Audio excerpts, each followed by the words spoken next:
Assalamualaikum warahmatullahi wabarakatuh. Pak, izin memperkenalkan diri. Nama Taruna Dewasa Doni Irvanto, Prodi MTP3B, nomor induk Taruna 2019-4033. Sini saya akan menjelaskan tentang alur dinasan masinis. Untuk materi alur dinasan masinis, terdapat 3 poin penting, yaitu yang pertama, awal dinasan masinis dan asisten masinis. Dinasan masinis dan asisten masinis dalam perjalanan, dan yang terakhir adalah akhir dinasan masinis dan asisten masinis.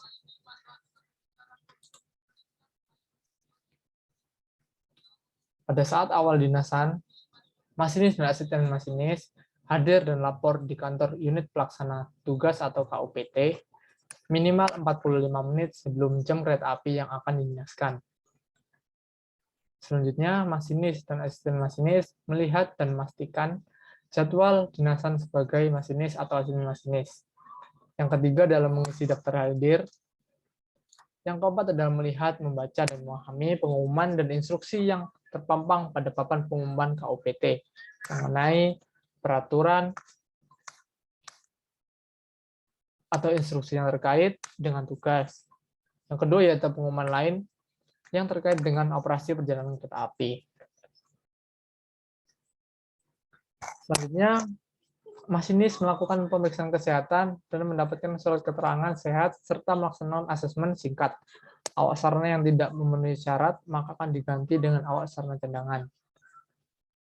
Selanjutnya, masinis dan asisten masinis wajib menunjukkan kepada penyelia perihal dokumen dan kelengkapan dinasan, seperti tanda kecakapan, bentuk B93 dan B94, serta sertifikat SP.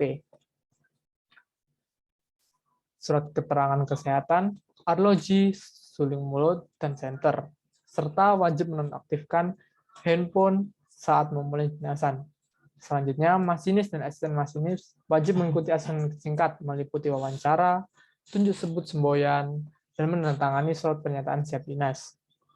Apabila hasil asesmen tidak memenuhi syarat, maka akan diganti dengan awak sarana cadangan.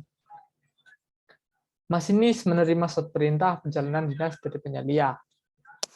Selanjutnya, penyelia memberikan bentuk-bentuk tabel KA atau U100, bentuk permintaan kereta api penolong bentuk 93, dan bentuk pemberitahuan tentang peristiwa luar biasa atau bentuk 94.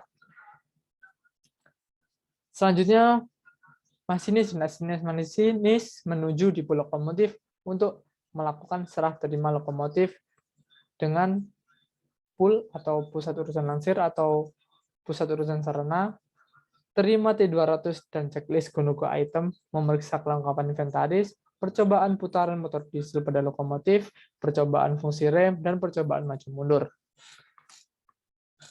Pada pelaksanaan langsiran, setelah mendapatkan perintah langsir dari PPKA atau PAP untuk merangkai lokomotif dengan rangkaian bersama teknisi kereta api. Kemudian melaksanakan percobaan pengereman dengan ketentuan sebagai berikut. Percobaan rem statis yang dipandu oleh petugas PUK, PUG, PUS, dan TKA disaksikan kondektur dan asisten masinis. Apabila pengereman ternyata terjadi hal tidak normal atau gagal, harus segera dilakukan perbaikan pada lokomotif tersebut. Selanjutnya, mengambil laporan perjalanan kereta api atau LAPK, bentuk O82 untuk masinis dan asisten masinis, dan O83 untuk kondektur dari PPKA atau PAP. Setelah mengambil LAPK, masinis dan asisten masinis melakukan tindakan sebagai berikut. Bersiap di kabin memeriksa dan membacakan O100 dan catatan di dalam LAPK yang diberikan oleh PPKA atau PAP. Selanjutnya, lapor PPKP melalui radio lokomotif tentang nomor KA, nomor lokomotif, awak KA yang dinas, serta fungsi gunung item. Selanjutnya, persiapan KA berangkat, memastikan instrumen perjalanan KA untuk KA dalam posisi aman, sinyal, whistle, dan posisi prepol KA lain. Masinis membunyikan semboyan 35, suling lokomotif, dan memastikan aspek sinyal keluar setelah kondektur memberi semboyan 41 dari PPKA memberikan semboyan 40.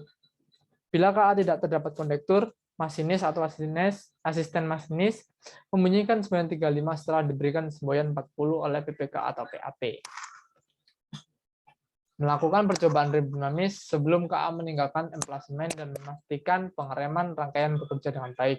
Bila pengereman tidak bekerja dengan baik, masinis segera menghentikan laju KA dan menghubungi PPKP untuk memberitahukan kondisi pengereman. Kemudian masinis kembali ke stasiun setelah mendapat perintah dari PPKA atau PAP melalui PK.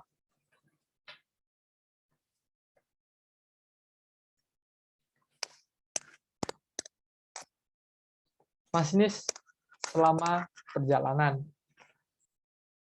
yaitu masinis harus fokus melihat sinyal dan semboyan serta melaksanakan tunjuk sebut terhadap semboyan dengan ketentuan sebagai berikut. Tunjuk sebut semboyan dilakukan oleh masinis dan asisten masinis pada saat menjalankan dinas sebagai awak kereta api di dalam kabin lokomotif.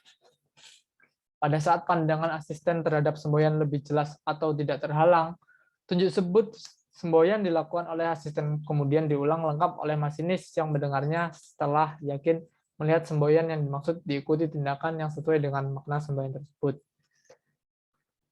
Jika pandangan masinis lebih jelas, masinis yang melakukan tunjuk sebut dan diulang lengkap oleh asisten masinis yang mendengarnya setelah yakin melihat semboyan yang dimaksud.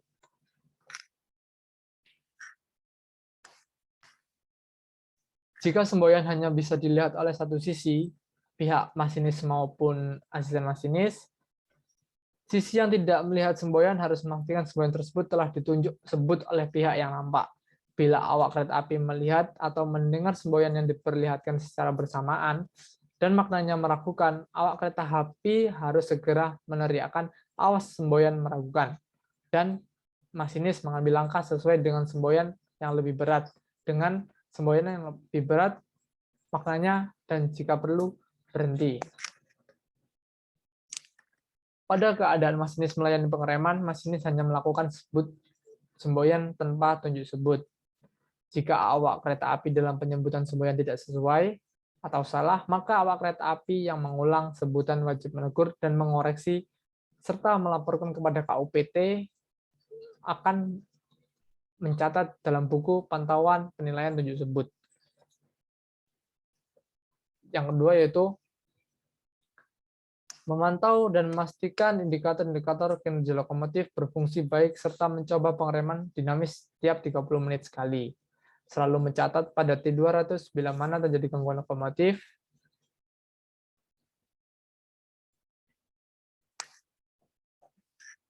Selanjutnya adalah melayani pengereman rangkaian dengan baik.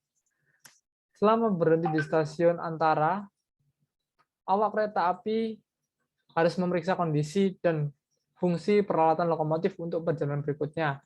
Bila terjadi gangguan sarana di lintas, masinis harus segera lapor PPKP. Jika arahan PKP tidak berhasil mengatasi, maka masinis segera meminta lokomotif penolong. Selanjutnya adalah mengakhiri dinasan masinis ataupun asisten masinis. Pertama adalah melapor kepada BPKP, PKA atau PAP, serta menyerahkan LAPK untuk diperiksa. Selanjutnya, menyerahkan lokomotif berikut T200 serta menyampaikan secara lisan kejadian teknis lokomotif serta kejadian luar biasa selama dalam menjalankan dinas kepada pusat urusan sarana. Kemudian melapor kepada penyelia serta menyerahkan LAPK dan U100 menyampaikan secara lisan. Selanjutnya, penyelia mencatat pada form laporan akhir dinasan awak kereta api. Selanjutnya, melihat dinasan untuk esok hari, membaca pengumuman dan lainnya di kantor UPT Kru, kemudian yang bersangkutan diperbolehkan pulang setelah mendapatkan izin dari KUPT Kru. Kemudian saya akan menjelaskan tentang master control.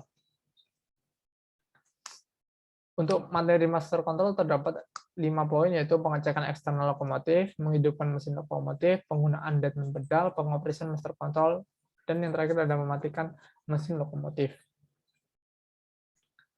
Pengecekan eksternal lokomotif terdiri dari 2, yaitu sebelum naik lokomotif dan sesudah naik lokomotif. Untuk yang sebelum naik lokomotif, yaitu yang pertama periksa keretakan, keausan, kebocoran, dan pengecekan baut-baut yang longgar. 2 adalah memeriksa volume bahan bakar menggunakan gelas duga, periksa posisi keran udara, periksa kondisi selang air brake, periksa kawalan lokomotif, dan go-no-go item. Selanjutnya adalah sesudah lokomotif, periksa minyak pelumas motor diesel menggunakan dipstick, periksa minyak pelumas governor mesin diesel, periksa minyak pelumas kompresor, periksa kondisi air pendingin, periksa minyak pelumas, gear fan radiator, periksa minyak pelumas gear case fan radiator, dan keran governor radiator, serta yang terakhir adalah periksa pengaman overspeed motor diesel. Selanjutnya adalah cara-cara menyalakan mesin lokomotif CC201. Urut 39 sampai 72. Yaitu yang pertama, throttle handle harus posisi netral, dynamic brake handle pada posisi netral, reverser handle netral, circuit breaker pada posisi on, dan saklar baterai pada posisi on. Untuk menyalakan mesin lokomotif sendiri, yaitu pertama, tekan tombol pompa bahan bakar untuk menyalakan pompa. Tunggu sampai tekanan bahan bakar mencapai 2,8 kg per cm persegi. Selanjutnya, setelah tekanan bahan bakar tercapai, tekan tombol hidupkan mesin sampai mesin diesel hidup. Yang ketiga adalah sebelum tekanan minyak pelumas mesin diesel mencapai lebih dari 1,1 kg per cm persegi, jangan pindahkan ECS ke posisi run atau idle karena akan menyebabkan mesin diesel akan mati. Selanjutnya adalah pemeriksaan mesin lokomotif, yaitu pertama, coba perabaran otomatik dan lokomotif sendiri, periksa tekanan minyak pelumas knots 8 minimal 4,6 kg per cm persegi, periksa meter tekanan bahan bakar, periksa tekanan equalizer pipe, periksa tekanan pipa udara, periksa dataran pedal, periksa string loko, wiper lampu sorot, periksa kinerja kompresor governor, dan pastikan cut-off pilot valve berkedudukan sesuai peruntukannya. Selanjutnya adalah dataran pedal. Dataran pedal digunakan ketika handle reverser diposisikan maju atau forward atau mundur reverse. Kedua, masinis menginjak atau menekan tombol, paling lama diinjak atau ditekan selama 50 detik, lepas selama 5 detik. Dalam hal kegagalan masinis merespon deadman, rem darurat akan bekerja dan menghentikan kereta api. Masinis harus mereset dengan tuas compression atau emergency brake untuk memberikan tekanan pada pipa udara agar blok rem dapat dirilis. Selanjutnya adalah pengoperasian master control pada saat akan jalan. Yang pertama, masinis memposisikan reverse handle pada arah jalan kereta api, forward atau reverse. Yang kedua adalah masinis memposisikan handle rem rangkaian, rem independen, dan rem dinamis pada posisi netral, kemudian menambahkan throttle notes secara bertahap. Notes dapat ditambahkan sesuai kebutuhan dan usahakan load meter tidak melebihi 600 ampere. Selama pengoperasian, masinis harus tetap mengoperasikan dataran pedal. Pada saat akan berhenti, masinis menetralkan throttle handle. Masinis usahakan melakukan pengereman dengan rem dinamis sampai dengan kecepatan 30 km per jam. Selanjutnya, masinis posisikan tuas pengereman pada posisi servis. Dapat ditambahkan secara bertahap sesuai kebutuhan. Usahakan tidak menggunakan rem darurat kecuali dalam keadaan yang mendesak. Dalam keadaan lokomotif berjalan sendiri, sampai dengan kecepatan 30 km per jam, maka cukup menggunakan rem independen atau independent brake. Selanjutnya, pada saat mematikan mesin, pertama letakkan throttle handle pada posisi netral, tunggu putaran mesin diesel sampai idle. Tunggu kompresor sampai bekerja cut out. Yang terakhir adalah putar atau tekan tombol matikan mesin. Selanjutnya saya akan menjelaskan tentang penggunaan radio lokomotif. Radio lokomotif sendiri merupakan suatu perangkat yang terpasang dalam kabin. Berfungsi untuk berkomunikasi berupa pesan atau informasi mengenai perjalanan kereta api antara masinis dengan PK atau pusat kendali melalui transmisi frekuensi. Radio lokomotif sendiri mempunyai tombol dan fungsi. Tombol pertama dan kedua yaitu emergency call, digunakan untuk melakukan panggilan darurat apabila adanya bahaya. Tombol ketiga adalah reset stop untuk mengakhiri panggilan. Tombol keempat adalah request to speak atau RTS untuk meminta panggilan normal. Tombol kelima adalah priority call untuk meminta panggilan prioritas. Tombol keenam adalah alarm cancel untuk membatalkan panggilan. Tombol ketujuh adalah volume untuk mengatur tinggi rendahnya suara. Tombol ke-8 adalah indikator untuk mengetahui channel sibuk atau tidak. Tombol ke-9 adalah channel untuk memilih saluran jaringan frekuensi. Tombol 10 adalah tombol LED display untuk menunjukkan waktu. Tombol 11 adalah speaker untuk sebagai pengarah suara, dan tombol ke-12 atau tombol yang terakhir adalah push to talk button untuk mengaktifkan transmisi saat berbicara. Sekian presentasi dari saya, kurang lebihnya mohon maaf. Wabillahi taufiq wal hidayah. Wassalamualaikum warahmatullahi wabarakatuh.